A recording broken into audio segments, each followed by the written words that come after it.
soqqasi ko'p, lekin uyda o'tiradigan ayollarga onlayn biznesda qanday yo'nalishlarda biznes qilishni tavsiya berasiz? Hozir ayollar uchun shu 3 ta kategoriyani tavsiya qilaman va bu 3 ta kategoriya bilan albatta ayollar foydaga chiqishadi. Birinchisi детский kiyimlar. Bilamizki, O'zbekistonda tug'ilishlar soni ko'p.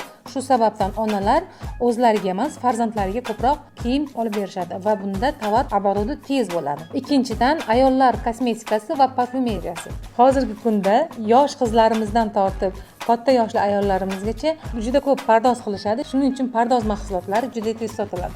Uchinchisi, yoshlik eliksiri bo'lgan kollagenlar va ozduruvchi mahsulotlar. Sababi ayollar uchun doimiy trenddagi mavzu yoshlik va go'zallik hisoblanadi. Shu sababdan ham ayollarimiz yoshlikni saqlab qolish uchun kollagenlarni va ozduruvchi mahsulotlarni ko'p olishadi va bunda kollagen va ozduruvchi mahsulotlarning savdosi tez bo'ladi. Agar siz ham shu bozorlarda to'g'ri tovar tanlab, noldan onlayn biznes boshlamoqchi bo'lsangiz, kommentariyaga kurs so'zini yozing.